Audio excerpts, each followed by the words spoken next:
En esta última semana que estamos estudiando la carta a los Colosenses, porque ya cubrimos Filipenses, estamos terminando con Colosenses, hoy nos toca hablar sobre perfectos y completos. Vamos a hablar sobre propósito de vida, cómo vivir para Dios y cómo también, porque hemos hablado en semanas anteriores, es importante la oración por otros. Podemos pedirle al Señor que bendiga a su iglesia para que sea perfecta y completa en Él. Vamos a orar para poder hablar un poco más de este tema, así que gracias por acompañarme. Recuerda compartir este comentario con todos los que puedas compartirlo, si te parece muy bien y acertado, claro está, este comentario, para que otros puedan tener una nueva perspectiva, porque al final seguramente tú conoces más comentarios, pero aquí te ofrecemos otra perspectiva para que puedas enriquecer todas las opiniones que tú estás formándote. Vamos a pedirle al Señor su dirección. Querido Padre, gracias te damos porque tu palabra ilumina nuestras mentes y corazones y nos ayudas a crecer para ti, para tu honra y tu gloria. Queremos pedirte, Señor, por favor, obra en nuestras vidas. Por favor, danos sabiduría y permítenos vivir con propósito. Lo imploramos en el nombre de Cristo Jesús. Amén. El día de hoy vamos a considerar 2 versículos más en el capítulo 4 de Colosenses. Y recuerden que hemos estado hablando sobre esto de lecciones de evangelización, conectividad en la iglesia. Hemos visto ya a Pablo hablando sobre sus compañeros de milicia, es decir, sus compañeros de trabajo en la obra del Señor. Y solo adelantábamos que había 3 personas que no eran de origen judío, pero que eran parte del equipo misionero de Pablo. Hoy voy a mencionar a una de esas personas, porque vamos a leer los versos 12 y 13 que corresponden para nuestra reflexión de hoy. Y aquí, hablando de Epafras, que ayudó muchísimo a la expansión del Evangelio allí en Colosas, vamos a descubrir un elemento que todo líder cristiano debería tener en su corazón: el deseo de que aquellos por los que trabaja puedan desarrollar el máximo potencial como cristianos en su vida espiritual. Miren lo que dice el verso 12, estamos en el capítulo 4. Os saluda Epafras, el cual es uno de vosotros, siervo de Cristo. Él siempre ruega encarecidamente por vosotros en sus oraciones, para que estéis firmes, perfectos y completos en todo lo que Dios quiere. De él doy testimonio de que se preocupa mucho por vosotros, por los que están en la Odisea y los que están en Hierápolis. Ahí se menciona la Odisea, eso lo vamos a tocar en esta semana también. Pero noten el propósito de Epafras, lo que él pedía en oración por el pueblo de Dios que estaba en Colosas, y me imagino también por la iglesia en general: estar firmes, ser perfectos y completos en todo lo que Dios quiere. Y Pablo da testimonio de él porque ya lo llamó siervo fiel. Es un siervo fiel de Dios. No es de origen judío, pero es alguien que ha abrazado la fe de Jesús y es fiel a lo que ha creído y vive de acuerdo al Evangelio. Ahora, ¿qué tiene que ver esto con la iglesia, con nosotros hoy? ¿Y por qué es importante que lo consideremos? Aquí aparece una palabra que lamentablemente ha hecho mucho daño por ser mal comprendida, y es el tema de la perfección. Pero a medida que hemos estudiado tanto Filipenses como los Colosenses, nos hemos dado cuenta de lo que realmente significa la perfección. Yo espero que sí. Y si tú lo has notado ya, escríbelo en los comentarios. ¿Qué es ser perfecto para Dios? Puedes poner tu respuesta ahí. Pero voy a dar una respuesta en armonía con lo que la Biblia enseña. Pero vamos por partes. ¿Qué es lo que Epafras desea? Ya mencionamos las 3 cosas. ¿Y qué significa eso en la vida de cada creyente? Noten primero, él dice que estéis firmes, porque dice así: ruega encarecidamente por vosotros para que estéis firmes. ¿Firmes en qué? ¿A qué se está refiriendo Pablo con esto de estar firmes? Bueno, cuando vamos a la Biblia, Pablo siempre habla de que debemos estar edificados, en otras cartas, sobre el fundamento que es Cristo Jesús. Y así podamos enfrentar cualquier cosa que nosotros estemos enfrentando, cualquier desafío que venga a nuestra vida. Pero hay un elemento que estudiamos ya en esta carta que nos da una clave. Miren lo que dice el verso 23 del capítulo 1. Pero es necesario que permanezcáis fundados y firmes en la fe, sin moveros de la esperanza del evangelio que habéis oído, el cual se predica en toda la creación que está debajo del cielo y del cual yo, Pablo, fui hecho ministro. Así que lo primero que Pablo pide es firmeza en la fe del evangelio que hemos escuchado. Es decir, las verdades de la palabra de Dios son nuestro fundamento. La revelación de Dios para nuestra vida es lo que nos permite mantenernos firmes, especialmente cuando vienen cosas que de repente golpean nuestro estado de ánimo, nuestra economía, nuestra familia. Pablo dice, manténganse firmes en la fe. De hecho, este es el deseo de Epafras y ora por eso. Y no solamente ora por él, Epafras ora por la iglesia, para que la iglesia se mantenga firme en la palabra. Creo que cabe aquí hacer el comentario de lo que ya he venido diciendo en algunas lecciones. Cuando hablamos de la unidad de la iglesia, no hablamos de unidad a cualquier costo. Hablamos de unidad en la palabra.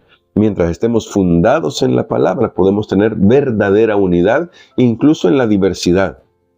Incluso aunque tú y yo veamos el mundo desde perspectivas diferentes, que seguramente así es, porque vivimos en países diferentes, porque tenemos una educación diferente, porque tuvimos una crianza diferente.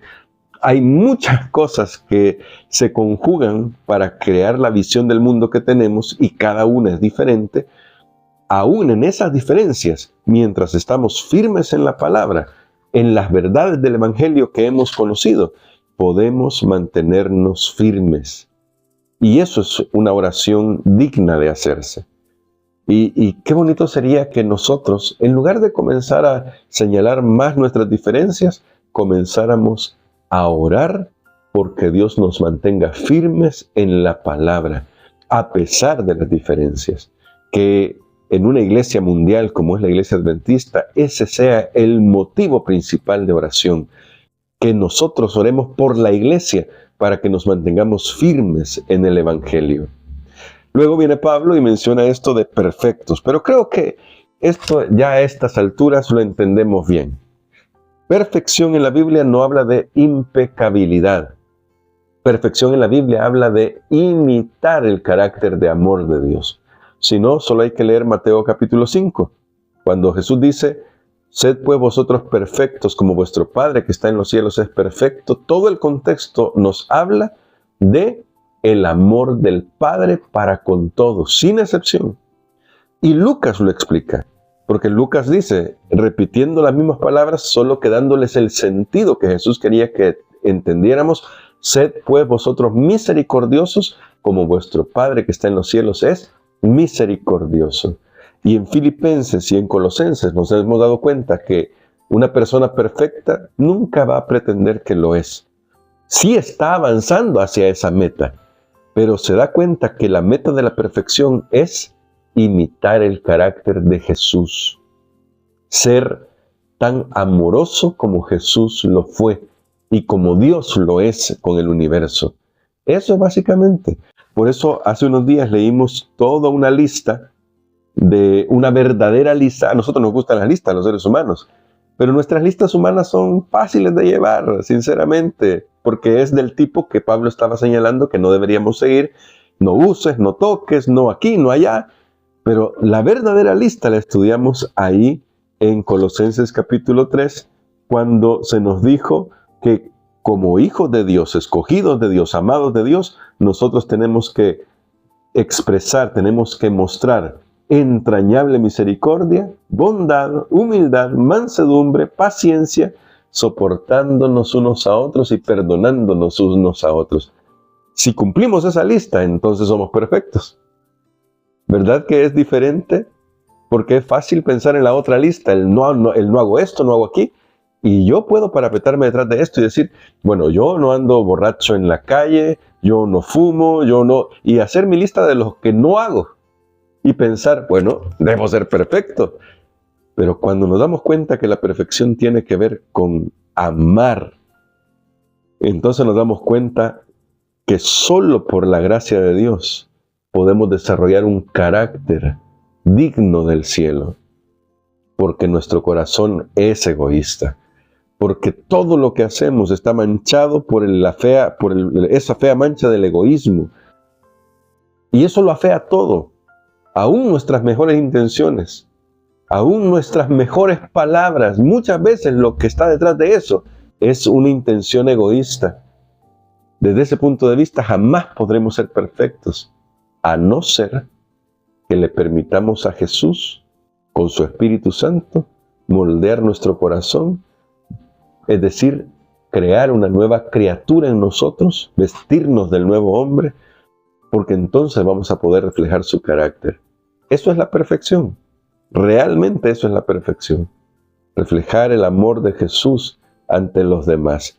Si mi concepto de perfección lo que hace es que yo señale a los otros porque no hacen las cosas como yo creo que deberían hacerse, ¿adivina qué? Tal vez no seamos tan perfectos, no estemos en el camino correcto. No estoy diciendo acá que no debemos buscar un ideal moral elevado. De hecho, el amor es el ideal moral más elevado. Si no, la ley de Dios no podría ser expresada en amor. Por eso Pablo en una de sus cartas dice, toda la ley en esto se resume, en amar. Sí, esa es la ley. Amar. El que quiere vivir perfectamente la ley tiene que amar. Eso es la perfección. Y luego Pablo dice, ¿no? Completos en todo lo que Dios quiere. Bueno, esto de completos en todo lo que Dios quiere, pues se refiere a la madurez espiritual, al crecimiento, al desarrollo, por eso comienza Pablo, más bien Epafras, porque era la oración de Epafras, con el tema de estar firmes. Claro, si estoy firme en la fe y comprendo lo que Dios espera de mí, Dios espera que yo vaya creciendo en eso, que yo esté completo en Él, en todo lo que Dios quiere. Para eso necesito tomar tiempo para escuchar su voz. Para eso necesito tomar tiempo para confesar mis pecados y decirle, Señor, mira, yo sigo fallando en esto. No puedo vencer esto. No logro. Porque me gusta hacer esto. Pero ayúdame para estar en tu voluntad. Y ayúdame a imitarte a ti. Ayúdame a buscar más de ti. Es decir, creo que este es un gran ideal. El ideal de vivir completos en Jesús. Y Epafras ora por esto. Creo que también era la oración de Pablo, por eso la destaca aquí. Y debería ser nuestra oración. Esta oración debería aliviar nuestra carga emocional, mental, espiritual, porque nos permite ponernos en las manos de Dios y decirle, Señor, moldéame conforme a tu voluntad, conforme el nuevo hombre, la nueva mujer que tú quieres que yo sea. Moldéame para que yo pueda ser más semejante a ti. ¿Podemos orar por eso, mis hermanos? Mis hermanas, ¿podemos pedirle al Señor que nos moldee, que nos ayude? Vamos a pedirle al Señor que por su misericordia hoy podamos imitarlo a Él. Querido Padre, estamos agradecidos porque tú eres bondadoso con nosotros. Hemos aprendido de tu palabra que la perfección es más el imitar a Jesús que otra cosa. Todo lo demás vendrá como añadidura a reflejar el carácter de Jesús. Permítenos, Señor, vivir para ti. Permítenos honrarte y ayúdanos para que esta oración de Epafras y de Pablo también sea nuestra oración. Que oremos por toda la iglesia, por nuestra iglesia local, por la iglesia mundial, para que podamos permanecer firmes en la fe, ser perfectos reflejando el carácter de Jesús y estar completos, es decir, maduros en el conocimiento de tu voluntad y viviendo tu voluntad. Lo pedimos en el nombre de Jesús. Amén.